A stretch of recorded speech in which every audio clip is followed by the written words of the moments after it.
Welcome to an exploration of AI fundamentals, where we'll experiment with evolving technologies. Come on in as I fire up my computer resources.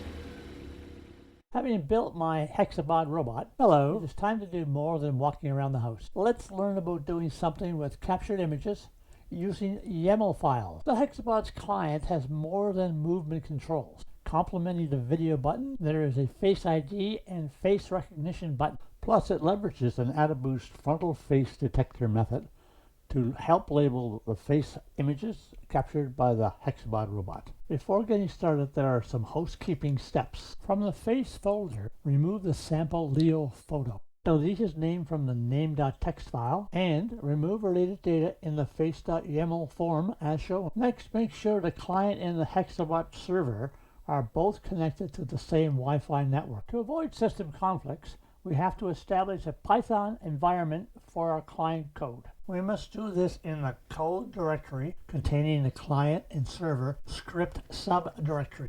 The command python-m creates a unique environment with a name of your choice. We will use Freenove_vinev in this case, and it will exist on your computer from this time forward. We must call activate.bat from within the newly formed Freenove_vin directory. Thereafter, the name Freenove_vin will be appended to our directory path for all subsequent commands during this Face ID process. We now have some package requirements to protect in our newly formed environment. Using pip install -r requirements.txt loads them in to get us ready for image capture and training. At some point in the future, we can skip the environment creation step for subsequent Face ID sessions. Otherwise, we will get unwanted duplicates. However, we must do the activate step every time we restart the client for Face ID work. We can then move on to starting the server and capturing images. Connect the client to the robot and open the video window. Then click the Face ID button to start the capture process. Input the name and click Read Face.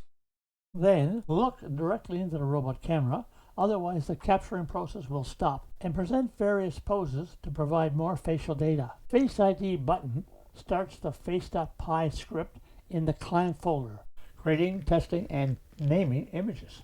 Once 30 images are captured, a success window will appear. If you are done collecting new faces, close all the Face ID dialog boxes after clicking Yes. You can now click the Face Recognition button while looking into the Hexabot camera. A name bounding box should surround your face if the process was successful. The next video will address the software tools provided to customize the robot for your project. I hope you enjoyed the video, and I'll be looking forward to preparing another one for you soon.